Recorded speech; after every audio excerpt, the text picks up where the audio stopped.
The Army's next tank could look like anything. The U.S. Army is looking at a new vehicle to replace the M1 Abram main battle tank and warns it could look like practically anything. The service is studying a number of new options for the future, and there's only one key, non-negotiable requirement: whatever the new vehicle is, it must be the most deadly thing on the battlefield. The M1 Abram series of tanks entered service in 1981 to counter the Soviet T-64 and T-72 main battle tanks. Armed with a 105mm M68 gun, thermal imaging sights, COBPOM composite matrix armor and a gas turbine engine, the M1 was a revolutionary tank and a clean break from a dynasty of tanks that stretched back to the closing days of World War II. Over the years, the Abrams has received upgrades including a bigger 120mm M256 gun, new ammunition, depleted uranium armor, and digital networking systems. According to Defense News, https://www.defensenews.com/digital-showdaily/ASA/2018/10/09/ The Army's future tank may not be a tank/BRIG. General Ross Kaufman, the head of Army Vehicle Modernization, says the service is looking at everything from a ray gun to a Star Wars-like four-legged creature that shoots lasers. The only key requirement is that it packs the firepower to be the most lethal thing on the battlefield. The iron triangle that rules armored vehicle design is firepower, protection, and strategic and tactical mobility.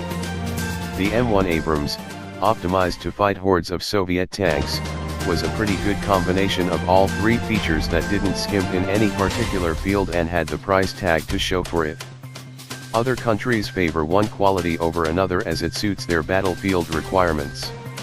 Israel's Merkava tanks, for example, emphasize firepower and protection over mobility.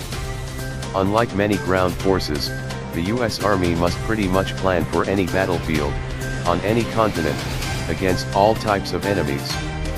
In the past 30 years, the Abrams tank has fought insurgents in cities and regular, mechanized armies and everyone in between, from the cities of Iraq to the mountain country of Afghanistan.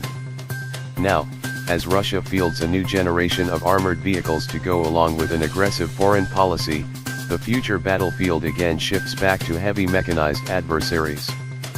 The Army is faced with a number of tough decisions, each of which carries risk. Does it go with a lighter tank, sacrificing armor for the ability to ferry them faster overseas, perhaps relying on an active protection system to provide protection? Does it equip the vehicle with a railgun or ray guns over traditional tank guns, risking technical problems and cost overruns? Should it add an automatic loader, cutting crew size but relying on automation to keep the main gun fed? What about shifting from traditional tank tracks to this four-legged design? Decisions. The Army plans to have a plan in place by 2023 to replace the Abrams, and field the first vehicles by 2025.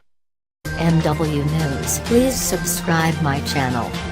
Thanks for watching.